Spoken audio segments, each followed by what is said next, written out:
अस्सलाम वालेकुम नाज़रीन, प्रोग्राम मंज़र पस मंज़र में आऊँ हैं तव्हांजो मेज़बान फ़हीम बबर।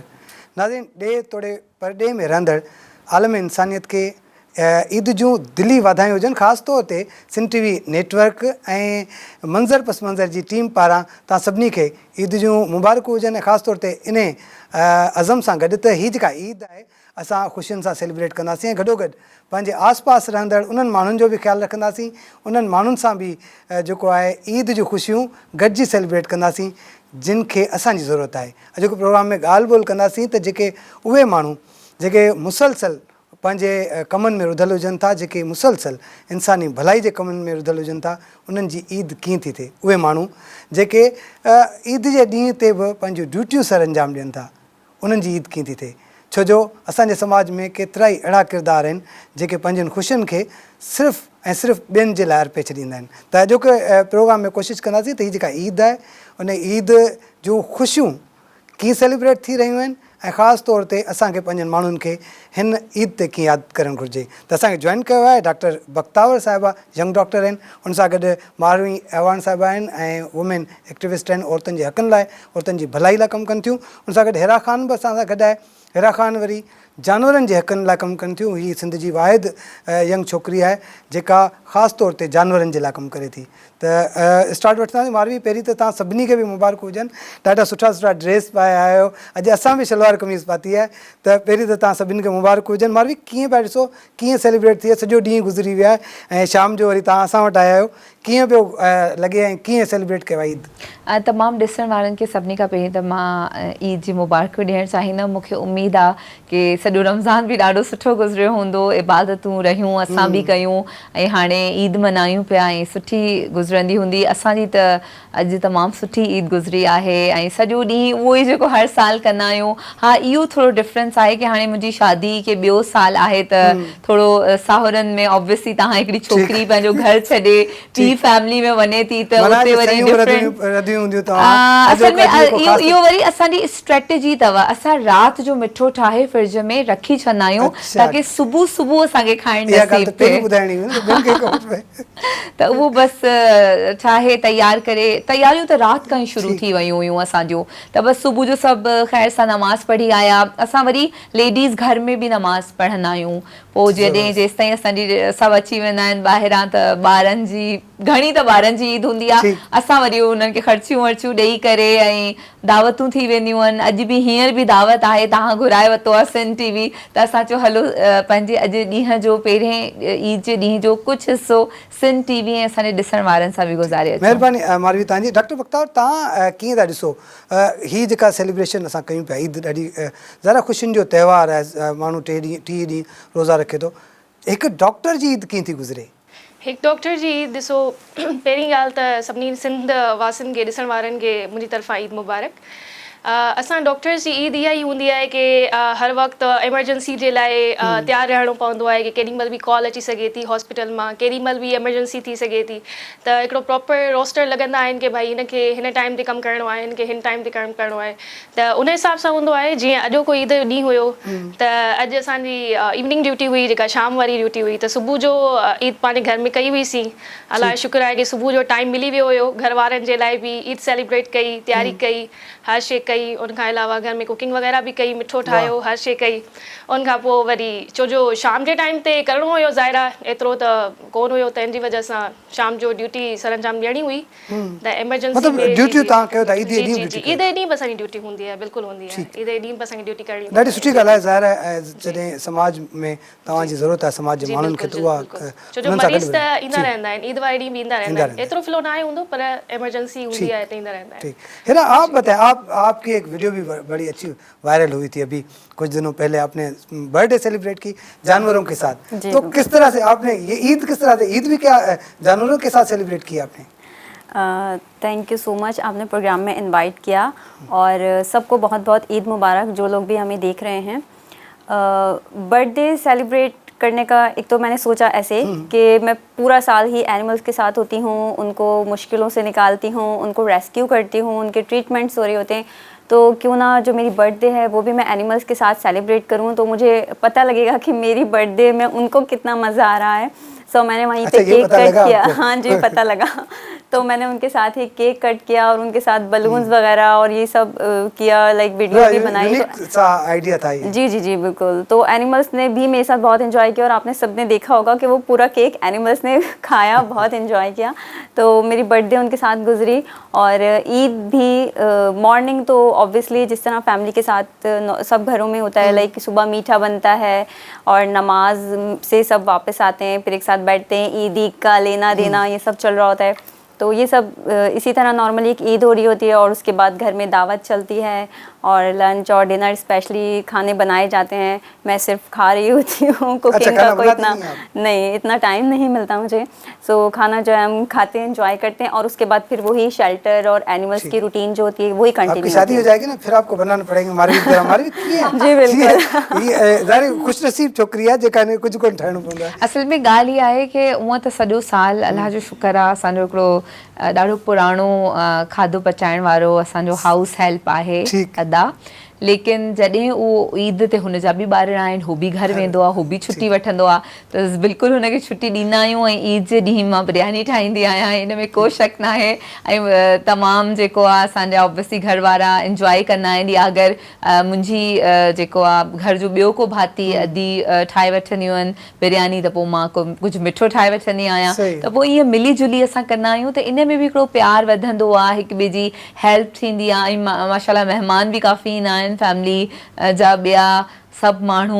मां पाण ॿिए ॾींहुं अम्मी जे, मां शाम जो ई अम्मी जे घर बि वेंदी आहियां, अक्सर ॿिए ॾींहुं बि हली वेंदी आहियां जॾहिं मूंखे टाइम मिले, जॾहिं मुंहिंजो दिलि चाहे।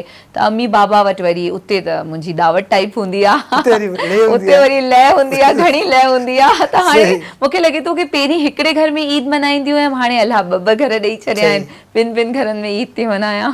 अच्छा डॉक्टर साहब तव्हां ॿुधायो कीअं ज़रा जीअं मारवी चयो त ठीकु आहे ॿ घर आहिनि ऐं ख़ुशियूं आहिनि, ऐं तव्हांजी जेका लाइफ हूंदी आहे उहा ॾाढी टफ हूंदी आहे, तव्हां खाधा वाधा पचाईंदा आहियो घर में न? जी हेल्प करे वठंदा आहियूं, पर एतिरो टाइम हूंदो न आहे असल में असां वटि। घर वारनि जी सपोर्ट ई आहे जंहिंजे थ्रू असां एतिरो कुझु करे सघूं था, पेशेंट्स खे टाइम ॾेई सघूं था, हॉस्पिटल में टफ ड्यूटीज़ ॾेई सघूं था।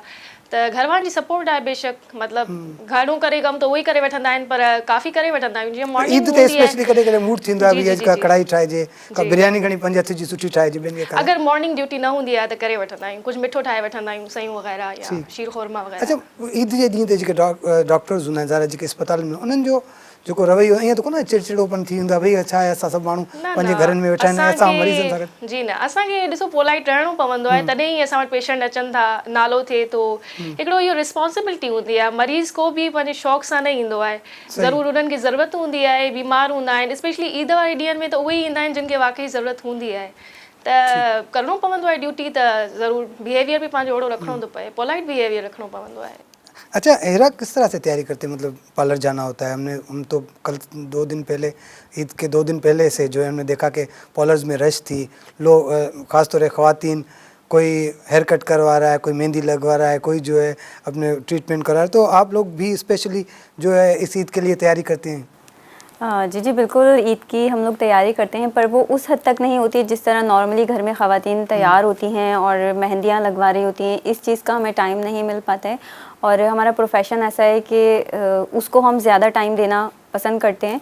और हर कोई अपना जो एक प्रोफेशन चूज़ करता है उसको पता भी होता है कि स्पेशल ईद डेज़ आएंगे या कोई भी ऐसे डेज़ आएंगे तब भी हमें वहाँ पे अपनी सर्विसेज देनी होंगी।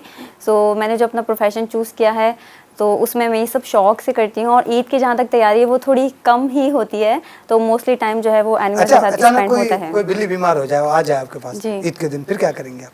ईद सब कुछ छोड़ के फिर उसके पीछे? हाँ जी बिल्कुल ऐसा ही होता है। ईद के दिन भी इसके पहले भी बहुत सारी हमारी ईदें और बहुत सारे त्यौहार गुजरे हैं जिसमें हम ईद डेज़ में भी शेल्टर पे होते हैं और अल्टरनेट डेज़ में हम लोग जो स्टाफ हैं या मैं ख़ुद हूँ तो हम लोग वहाँ पे सर्विसेज अपनी दे रहे होते हैं कि एनिमल्स को हमारी वजह से या हमारे त्यौहार की वजह से कोई परेशानी ना हो।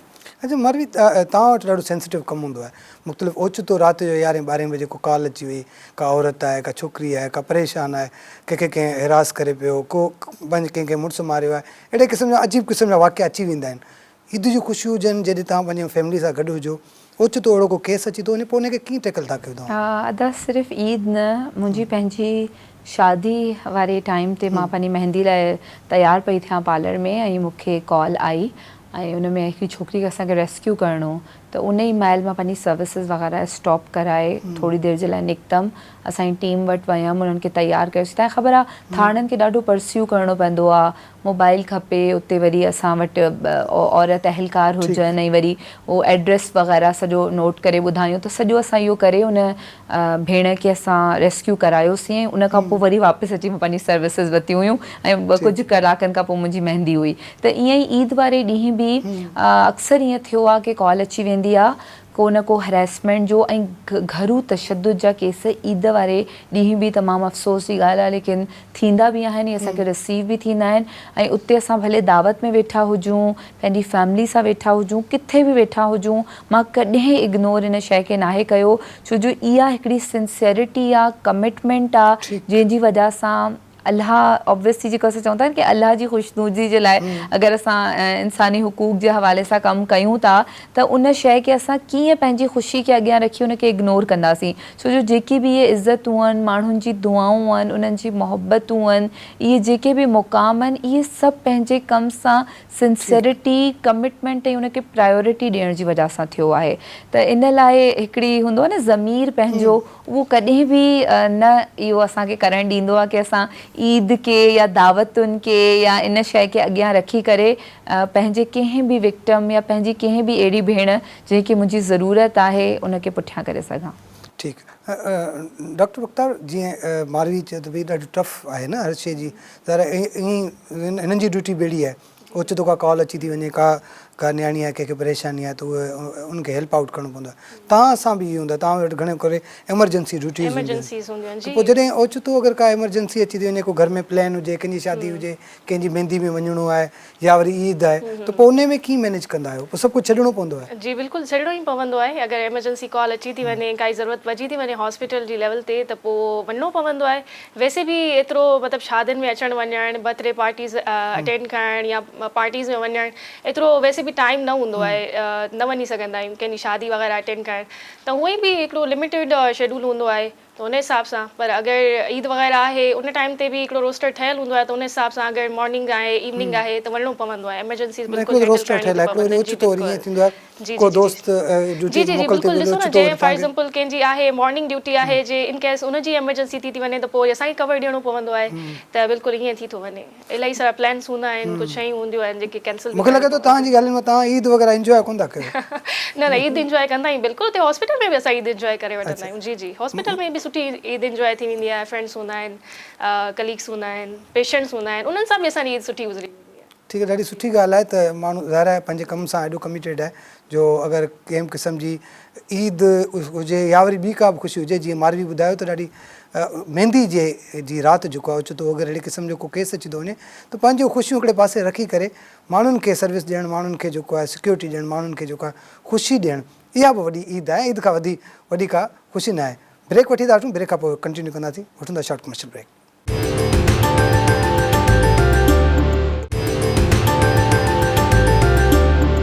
वेलकम बैक नाज़रीन। प्रोग्राम मंज़र पस मंज़र में ईद जूं ख़ुशियूं कीअं विराइजनि ऐं ईद जी ख़ुशियुनि में उहे माण्हू जेके पंहिंजे माण्हुनि जी ख़िदमत कनि था, उन्हनि जी ईद कीअं बि गुज़रे, ॻाल्हि ॿोल कयूं था।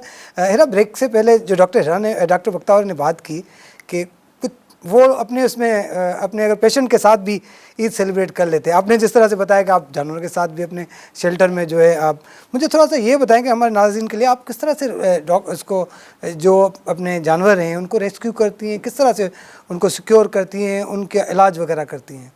फ़र्स्ट ऑफ़ ऑल हम लोग ने जो सिस्टम बनाया था उसमें हम लोग ने अपने कंप्लेन नंबर्स दिए हुए हैं, फेसबुक और इंस्टाग्राम दोनों पे हैं, एनिमल प्रोटेक्शन हैदराबाद के नाम से। सो वहाँ पे हमारे कॉन्टैक्ट नंबर्स भी हैं और वहाँ पे भी हमें इनबॉक्स आते हैं, कंप्लेंट्स एनिमल की आती हैं, जो भी उन्हें स्ट्रीट एनिमल्स नज़र आते हैं। स्पेशली जो हमारा वर्क है वो स्ट्रीट एनिमल के हवाले से है। नॉर्मली जो कैट्स हो गए, डोंकीज़ हो गए, डॉग्स वगैरह के आप रोड पे देखते हैं कि एक्सीडेंट्स हो जाते हैं या वो किसी बीमारी में हैं, सो उनका कोई ओनर वगैरह नहीं होता है। तो हमें जब उनकी कॉल्स आती हैं तो हम अपनी टीम को वहाँ पे भेजते हैं और वो रेस्क्यू करके उन्हें शेल्टर लाते हैं। शेल्टर पे एक सिस्टम बना हुआ है, जैसे वहाँ पे डॉक्टर्स वगैरह भी हैं, वहाँ पे उनके लिए ऑक्सीजन्स हैं, वो जिस भी कंडीशन में है उन्हें ऑपरेट की ज़रूरत है, ट्रीटमेंट की नीड है, वो सब हम इन्हें प्रोवाइड करते हैं और उनको एक बेहतरी की तरफ उनका एक ट्रीटमेंट स्टार्ट हो जाता है और उनकी लाइफ एक बेहतरी की तरफ आती है। उसके बाद हम उन्हें परमानेंट अपने शेल्टर पे ही रेजिडेंस देते हैं, लाइक वो शेल्टर पे ही रहते हैं जब तक वो ठीक हो जाते हैं। और उसके बाद हमने एक प्रोसेस रखा हुआ है, या तो उन्हें हम किसी अच्छी फैमिलीज़ में एडॉप्शन पे दे देते हैं या फिर परमानेंट हम अपने पास ही उन्हें शेल्टर देते हैं। अच्छा, कोई ऐसा वाक़या नहीं हुआ कि आप किसी डोंकी को या किसी जानवर को रोड से उठा के लाते हैं, पता चला आपने इलाज कर दिया, फिर उसका कोई मालिक पैदा हो गया? जी जी बिल्कुल, इस तरह काफ़ी बार हुआ है और डोंकी ऑनर्स के साथ मोस्टली यही होता है। जिस टाइम हम रेस्क्यू कर रहे होते हैं तो वो कहते हैं कि नहीं जी ये हमारा नहीं है, आई डोंट नो ये कहाँ से आया है, आप इसको ले जा सकते हैं। और उसको जब हम रेस्क्यू करते हैं तब वो ठीक हो जाता है, तब हमारे शेल्टर पे वो आते हैं कि ये हमारा डोंकी था और आप इसे वापस कर दें। सो हमारा फिर पहला क्वेश्चन यही होता है कि आपने इसको इतने बुरे हालत में रोड पे क्यों छोड़ा, आप इसी से कमाते हैं, आपकी तो रोज़गार का यही ज़रिया है, तो हम आपको फ्री ट्रीटमेंट ऑफ़र कर रहे हैं, तो आप हमारे शेल्टर आके ट्रीटमेंट भी करवा सकते हैं, आप इसको इस तरह सड़कों पे ना छोड़ा करें। सो उसके बाद बात वगैरह हो जाती है, लेकिन हम कोशिश करते हैं उनका एनिमल उनको वापस कर दें, क्योंकि वो उनका एक रोज़गार का ज़रिया होता है, तो हमें उनको रिटर्न होना होता है। तो इस तरह के केसेस डोंकीज़ में स्पेशली हमारे पास आते रहते हैं। अच्छा मारवी, जेको समाज में असांजे हिन वक़्तु जहिड़ो रवैयो हले पियो, जहिड़े तरीक़े सां असां हर माण्हू ख़ुशी मल्हाए थो ज़ाहिर, पर हर माण्हू अफोर्ड बि नथो करे सघे। हिन वक़्तु अगरि ॾिसूं असां घणे भाङे जेको आहे, ख़ासि तौर ते असां औरतुनि जी ॻाल्हि कयूं त केतिरियूं औरतूं जेके आहिनि उहे मुतासिर आहिनि, ऐं केतिरियूं औरतूं जेके आहिनि तव्हां ॾिठो हूंदो त सिर्फ़ु चंद पैसनि जे लाइ लाइन में लॻियल हूंदियूं आहिनि। अहिड़ी सूरत हाल में कीअं था ॾिसो, कीअं ईद माण्हू ग़रीब कंदा हूंदा?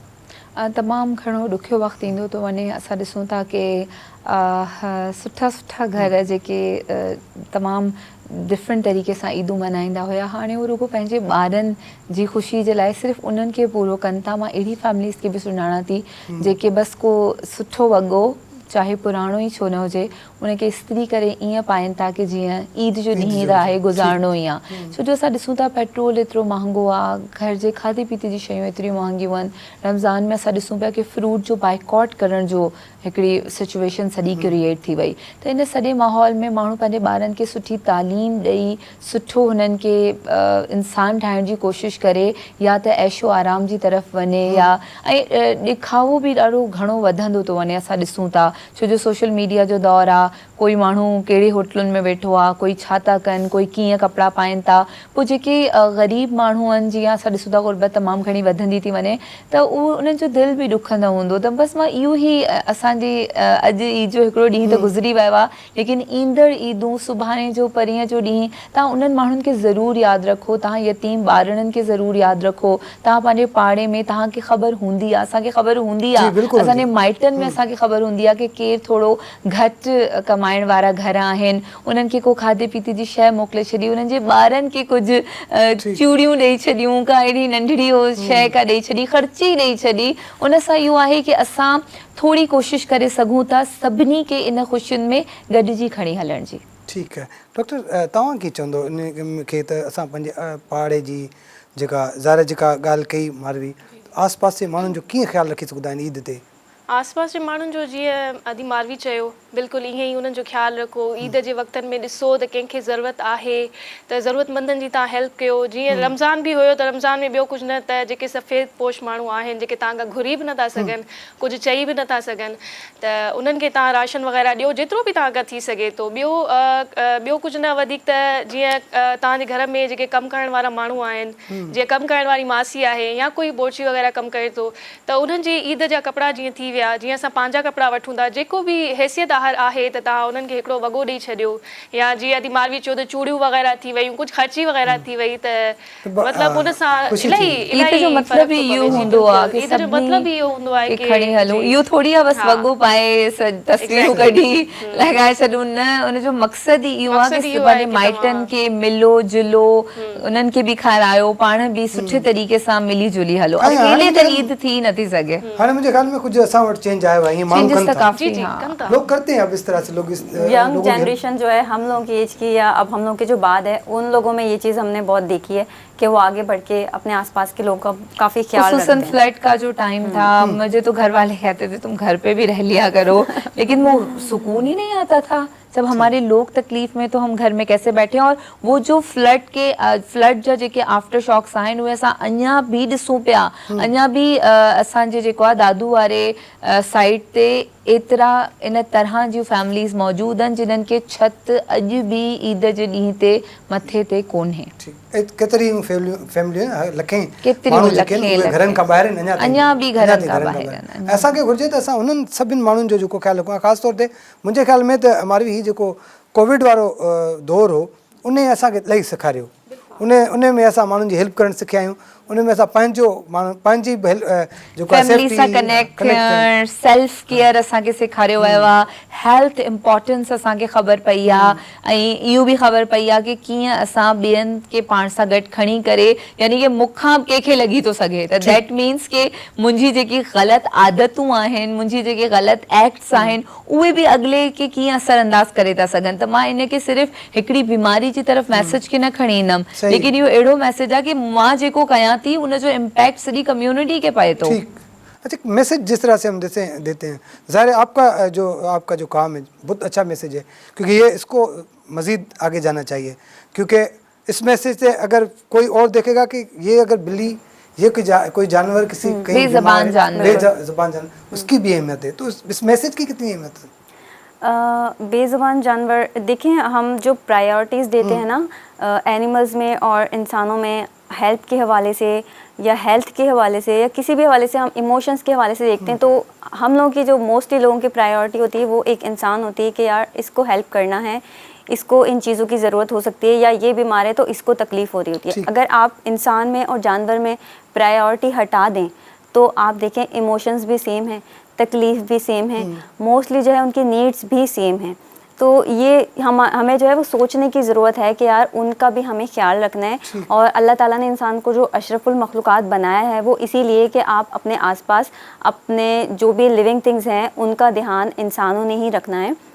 तो एनिमल लवर्स जो भी हैं प्लीज़ आगे भी बढ़ें और जितना हो सके एनिमल्स की अपने ही एरिया में रहते हुए हेल्प भी क्या करें।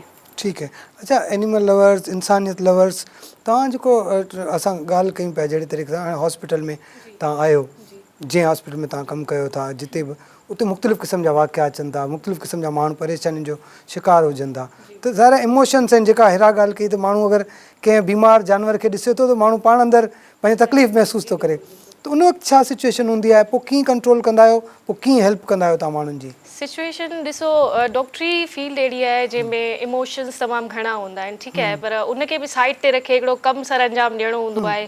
पर ॾिसो कुझु बीमारियूं अहिड़ियूं हूंदियूं आहिनि जीअं कुझु कैंसर जा पेशेंट्स हूंदा आहिनि, पेलिएटिव केयर ते हूंदा आहिनि, ठीकु आहे, उन्हनि खे केयर जी नीड हूंदी आहे, ठीकु आहे, त उन्हनि सां अगरि तव्हां प्यार सां ॻाल्हाईंदो न त उहा ई उन्हनि जे लाइ उन टाइम ते हिकिड़ी वॾी थेरेपी हूंदी आहे। कुझु ईंदा आहिनि माण्हू जेके स्ट्रेस में हूंदा आहिनि, स्ट्रेस जी वजह सां काफ़ी डिस्टर्ब रहंदा आहिनि, त उन्हनि सां उहो ॻाल्हाइणु, उहो काउंसिल करणु उन्हनि जी बीमारी सां रिलेटेड, त काफ़ी उन्हनि खे माना उन शइ मां ई फ़ाइदो महसूसु थी वेंदो आहे कि चलो भई के कुझु आहे कि डॉक्टर्स असांखे हिन तरीक़े सां चवनि था, काउंसिल कनि था, त उहो काफ़ी इम्पैक्ट करे थो हिकिड़े माण्हू जी हेल्थ ते। बिल्कुलु जॾहिं बिल्कुलु बिल्कुलु जीअं असां पाण बि बीमार थींदा आहियूं त हिकिड़ो इमोशनल हिकिड़ी शइ हूंदी आहे कि भई प्यार सां केरु ॻाल्हाए, जीअं असां पाण बि एज़ अ डॉक्टर बि कॾहिं कंहिं डॉक्टर वटि ज़रूरु वञूं था ट्रीटमेंट जे लाइ, पंहिंजी फैमिली वठी था वञूं, त उन टाइम ते बिल्कुलु इहो महसूसु थींदो आहे त भई अंदरि जा उहे सिचुएशन्स कहिड़ियूं हूंदियूं आहिनि जॾहिं तव्हां वटि उहे पेशेंट अचनि था, त उन वक़्तु बिल्कुलु महसूसु थींदी आहे इहा ॻाल्हि कि उहा इमोशनल स्टेट उन टाइम पेशेंट जी कहिड़ी हूंदी आहे। कॾहिं हू कावड़ कंदा आहिनि, कॾहिं घणा सवाल बि पुछंदा आहिनि, को माना अगरि पेशेंट इरिटेट करे त भई उहो ख़राबु लॻंदो आहे, ईअं थींदो आहे छा आहे बेज़ार करे छॾियो, अहिड़े क़िस्म जी? त बाज़ दफ़ा थींदो आहे, छो जो उहो डिपेंड करे थो कि भई तव्हांजी एमरजेंसी कहिड़ी थी वञे पई। कॾहिं कॾहिं तमामु घणो कमु हूंदो आहे, जीअं रमज़ान बि हुयो त असां रोज़ा पे रखियासीं, मतिलबु कॾहिं कॾहिं ईअं थींदो हुयो जो अफ़्तार बि असां प्रॉपर न करे सघंदा हुआसीं, त काउंटर ते वठी कुझु खाई वठंदा हुआसीं, उन खां पोइ कोई पेशेंट सीरियस थी वियो त मुसलसिल उन मरीज़ जे पोयां भॼणु, उनखे माना हिकिड़ो क़िस्म जो ज़िंदगी जी तरफ़ वापसि आणण जे लाइ हर मुमकिन कोशिशि कंदा हुआसीं कि भई कहिड़े न कहिड़े तरीक़े सां मतिलबु पेशेंट जी जान सेव थी वञे। त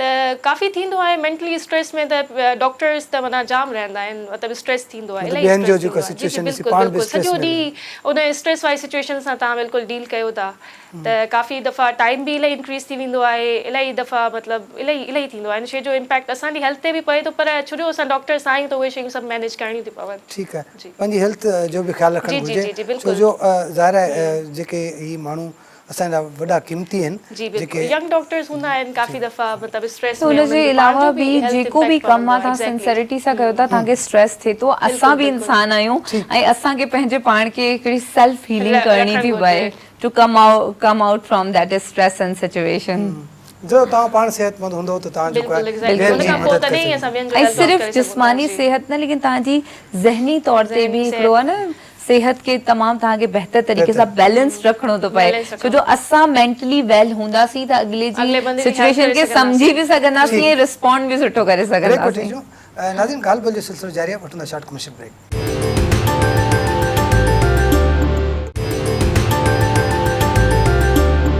वेलकम बैक नाज़रीन, प्रोग्राम मंजर पस मंजर में ईद के हवाले से गाल बोल जो सिलसिला जारी है। ब्रेक से पहले हिरा जो बात हो रही थी कि इमोशंस हैं, हम लोग फील करते हैं, तो ज़ाहिर है आप जब जानवरों के साथ काम कर रही होती हैं, जब कोई ज़ख्मी जानवर आ जाता है, जैसे ब्रेक से पहले डॉक्टर बख्तार ने भी बताया कि पेशेंट कैसा भी हो हमें उसके साथ चलना पड़ता है, उसकी तबीयत उसके हिसाब से, अगर वो इरिटेट भी कर रहा हो तो लेकिन हमें बर्दाश्त करें।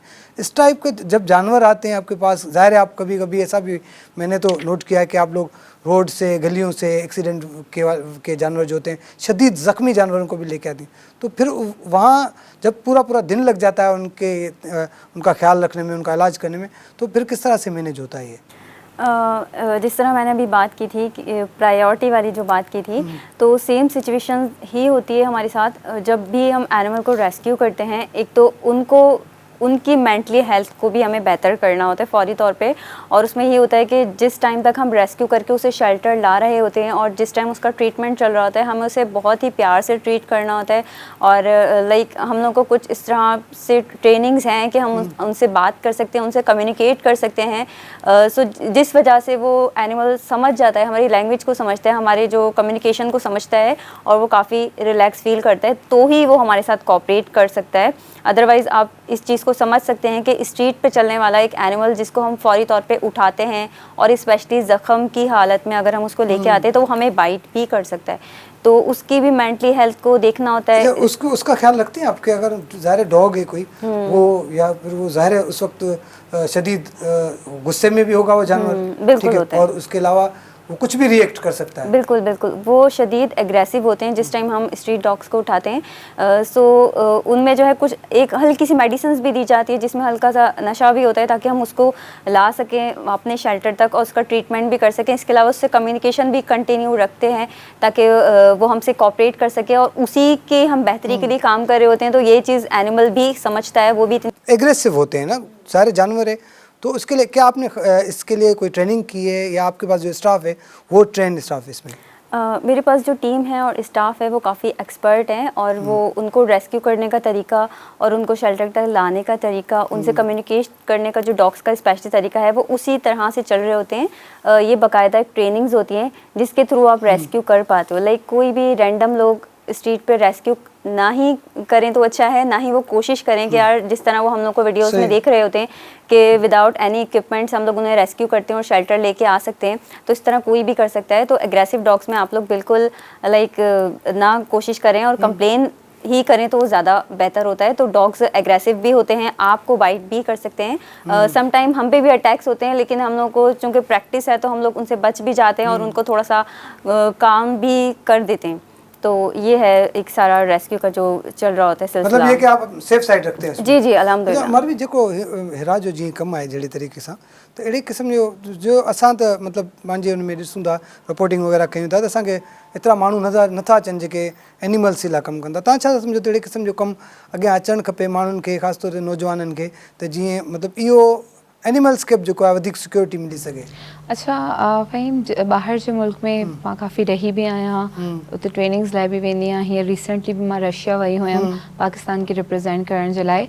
त ॿाहिरि जे मुल्क में त असां सां फ्लाइट में बि एनिमल्स हूंदा आहिनि, असां होटल्स में स्टे कंदा आहियूं, उते बि असां सां एनिमल्स हूंदा आहिनि। उते त हर जॻह हर माण्हू जे घर में ॿार शायदि घटि तव्हांखे नज़र अचनि, लेकिन एनिमल्स ज़रूरु नज़र ईंदा आहिनि। उते रेस्क्यू सिस्टम्स, प्रोटेक्शन सिस्टम बाक़ाइदा गवर्नमेंट ओन करे वेठी आहे, छो जो माण्हुनि में उहा सेंसिटाइज़ेशन आहे कि इन्हनि बेज़बान जानवरनि खे बि असांखे पाण सां गॾु खणी हलणो आहे, इहो असांजो हिस्सो आहिनि, इहो अलॻि कोन्हनि। लेकिन जॾहिं असां हिकिड़े घटि अंडर डेवलपिंग सोसाइटीज़ में ऐं थोरी मां त इहो चवंदमि कि हिकिड़ी जाहिलाना सोच जी तरफ़ ईंदा आहियूं, त उते हो इंसाननि खे ई सही तरीक़े सां ट्रीट न कंदा आहिनि, त हो जानवरनि वीचारनि खे किथे बहितर तरीक़े सां ट्रीट कंदा।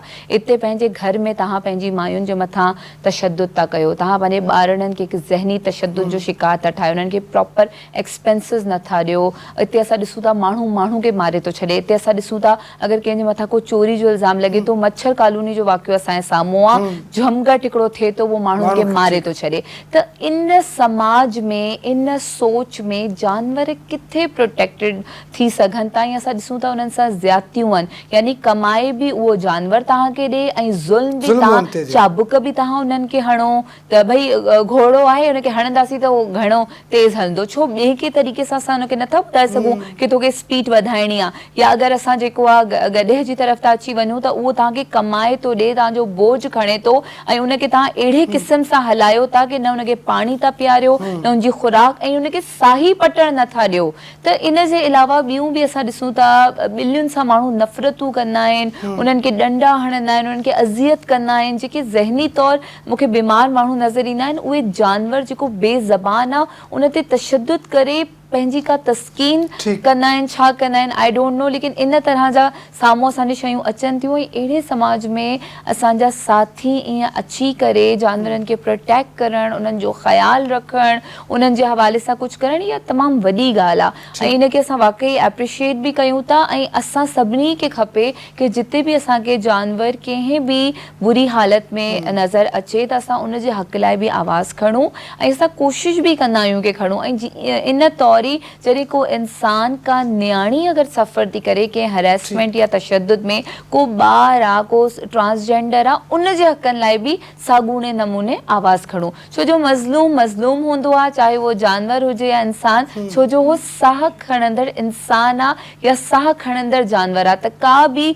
साह खणंदड़ शइ उनखे तकलीफ़ बि थिए थी, मुश्किलूं बि अचनि थियूं, ऐं उनखे प्रोटेक्शन जी बि ज़रूरत आहे। डॉक्टर तव्हां कीअं था ॾिसो जहिड़ी तरीक़े सां ज़ाहिर आहे हॉस्पिटल जो माहौल कीअं हूंदो आहे, हीअ त हेरा जेको पंहिंजो हिकिड़ो नंढो सेटअप ठाहियो, मारवी जेका ॻाल्हि कई, हर माण्हू खे इहो पंहिंजो किरदारु अदा करणु खपे, त तव्हां जीअं हॉस्पिटल्स में कमु कयो था, हॉस्पिटल्स जो कीअं माहौल हूंदो आहे, छा उते हिकिड़ा त माना अहिड़ा हॉस्पिटल आहिनि जिते वेंदे ई डपु लॻे थो, हिकिड़ा त अहिड़ा हॉस्पिटल आहिनि जिते जेको वञो त उन जो दिलि ख़ुशि थी वेंदो आहे, त भई ठीकु आहे हिते भला इलाजु न थिए, घटि में घटि माण्हू ज़हनी तौर ते फ्रेश थी वेंदो आहे। बिल्कुलु न, असांजी हॉस्पिटल्स में त माशाल्लाह जिन में मूं कमु कयो आहे, इवन असां सिविल में बि कमु करे आया आहियूं, त उते बि असांजी भरपूर कोशिशि हूंदी आहे, को बि डॉक्टर ईअं न आहे चाहींदो कि उन जी वजह सां पेशेंट सफ़र कनि या को बि जानबूझ के कोई शइ न थींदी आहे।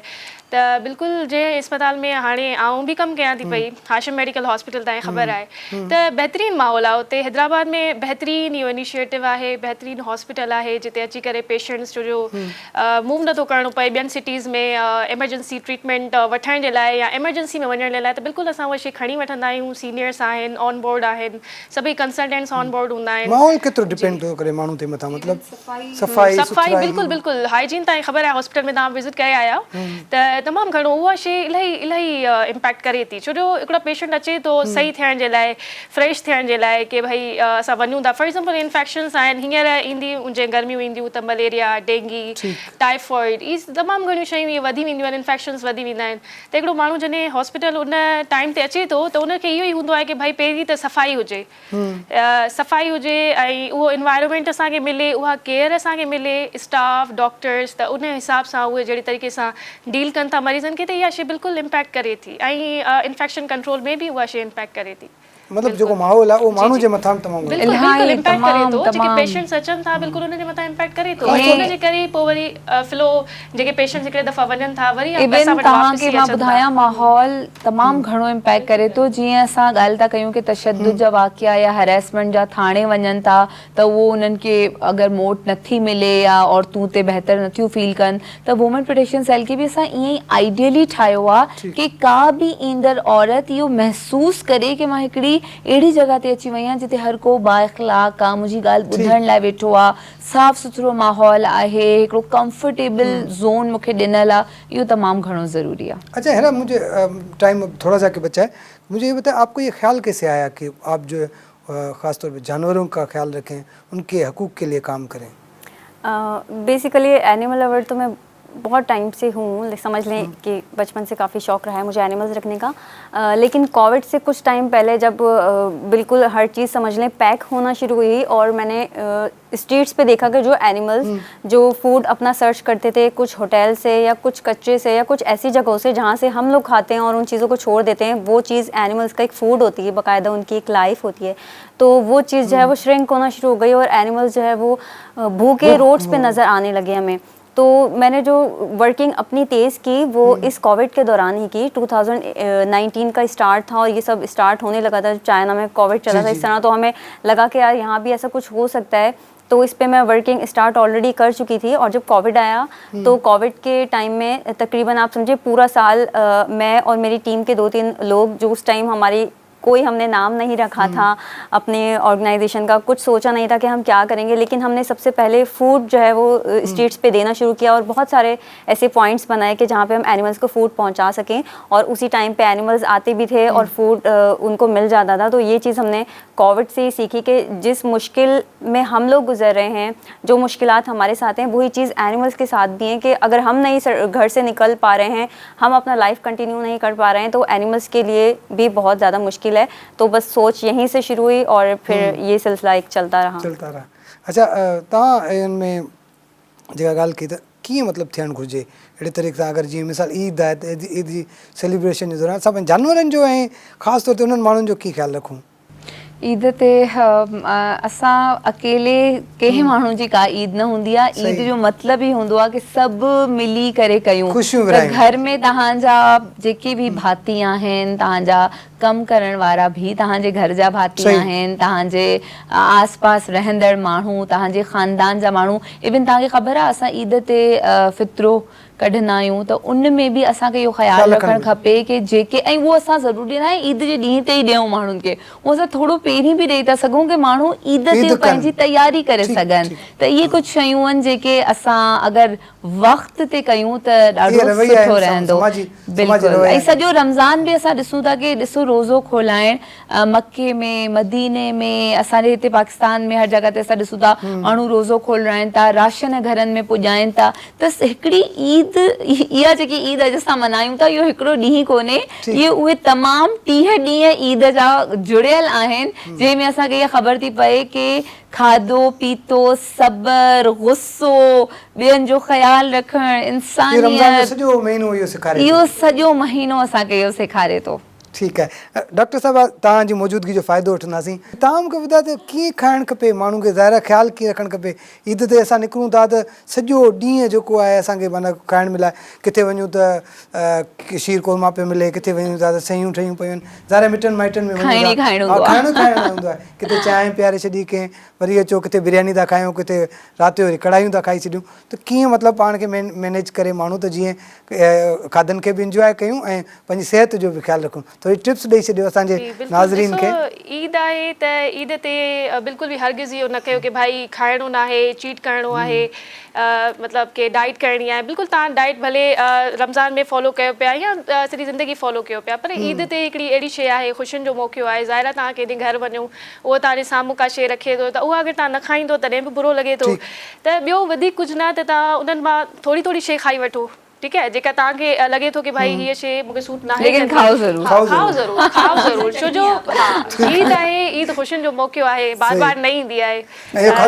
हिन मौक़े जो फ़ाइदो खणंदे मां इहो चवणु चाहींदसि कि डायबिटीज़ तमामु घणी आम थी थींदी वञे, ऐं असां ॾिसूं था कि कॾहिं कंहिंखे तबियत पुछण था वञूं या कंहिंजे घर में का ख़ुशी थी आहे, मिठाई, केक, मिठाई, आई थिंक हाणे असांखे फ्रूट्स ते कन्वर्ट थियणु खपे, कंहिंजे घर वञूं फ्रूट्स खणी वञूं, करे सघे हलो इहो आहे, juice fruits are juice follow जी करे तरफ़ सघे अची थी, वञो या ॿी कंहिं शइ जी हेल्दी मुंहिंजे ख़्याल सां शइ जी तरफ़ अगरि असां अची वञूं छो जो मिठाइयूं ऐं केक तव्हां यकीन कयो जेके शुगर पेशेंट हूंदा आहिनि मुंहिंजे बाबा खे शुगर आहे ऐं ईद ते मां ख़्यालु रखंदी आहियां कि मिठो घटि विझां या कुझु बाबा लाइ अहिड़ी शइ ठाहियां जेकी त हो खाई सघनि त उहे जेके वीचारा शुगर जा पेशेंट आहिनि उहे तमामु डिसहार्टेड थी वेंदा आहिनि जॾहिं असां रुगो टेबल मिठे सां भरे छॾंदा आहियूं शुगर फ्री केक बची है इन लाइ हाँ, त घर में बि ख़्यालु रखो। कमर्शियल थी वेंदो हर शइ तव्हां क्वांटिटी जेकॾहिं रखो था पोर्शन कंट्रोल रखो था ठीकु आहे हर शइ जो त तव्हां हर शइ लाइफ खे इंजॉय बि करे सघो था Yeah. लाइफ स्टाइल मॉडिफिकेशन सां एक्सरसाइज सां हेल्दी फूड सां Exercise ऐं तमामु जी, ज़रूरी बिल्कुलु आहे, जीअं she's right. जूसिस वग़ैरह आहिनि जेके पाण दॿनि वारा यूज़ कयूं था पिया प्रोसेस्ड आहिनि त इन्हनि शयुनि खां Fresh कयो जी बिल्कुलु तरफ़ फ्रेश जी अचो, तरफ़ yes. अचो फ्रूट जेतिरो अफोर्ड माण्हू करे सघे थो ओतिरो उहा शइ वठे ऐं ग्रीन वेजिटेबल्स आहिनि उनजी तरफ़ अचे घणो गोश्त खाइणु बार बार खाइणु तव्हां बिल्कुलु खाओ हर शइ खाओ पर हिकिड़ी हर शइ लिमिट में पोर्शन कंट्रोल में बैलेंस में जी बैलेंस में हेरा आखिर में आप खामोश हो गई आप मुझे ये बताएं कि क्या करना चाहिए आखिर में छोटा सा मैसेज लोगों के लिए स्पेशली तो ये है कि वही बात है जो भी हम कंटिन्यू की थी आप लोगों ने कि जो भी चीज़ें हैं वो आप थोड़ा थोड़ा खाएं लेकिन सही। लिमिट में खाएं और अपनी हेल्थ का ख्याल ज़रूर रखें क्योंकि ईद के 2 और 3 डेज़ के बाद हमने कंटिन्यू करना होता है अपने वर्किंग ठीक। सो हम हेल्दी होंगे बीमार हो जी जाएंगे हम तो हेल्दी कहाँ होंगे जाएंगे? तो अपनी ऑफिस पार्टीज़ भी इंजॉय कर सकेंगे और अपना वर्किंग भी बहुत अच्छे से कंटिन्यू कर सकेंगे ठीक है हेरा आपका बहुत शुक्रिया मारवी तव्हांजी महिरबानी डॉक्टर बख्तावर तव्हांजी तमामु घणी महिरबानी नाज़िम तव्हां ॻाल्हि ॿोल ॿुधी त ईद जी तयारी में न ईद सभई सेलिब्रेट कनि पिया ऐं असां बि अञा बाक़ी 2 ॾींहं बचिया आहिनि खाईंदासीं पींदासीं पर थोरो डाइट जो बि ख़्यालु रखंदासीं गॾो इहो मैसेज जेको आहे तमामु घणो बहितरु रहंदो त ईद जे हिननि ख़ुशी वारनि ॾियारियुनि में तव्हां पंहिंजे आसपास में पंहिंजे माण्हुनि खे ॾिसो पंहिंजे आसपास में मिटनि माइटनि में जेके उहे माण्हू आहिनि जेके जिन खे ईद जूं ख़ुशियूं नसीब न आहिनि उन्हनि में जेका ख़ुशियूं विरहायो ऐं ख़ासि तौर ते जेका हेरा जो मैसेज हो त जेके जानवर आहिनि उन्हनि सां प्यारु कयो ऐं उन्हनि जो बि ख़्यालु रखो ईंदड़ प्रोग्राम ताईं पंहिंजे मेज़बान फ़हीम बबर खे ॾींदा इजाज़त अल्लाह हाफ़िज़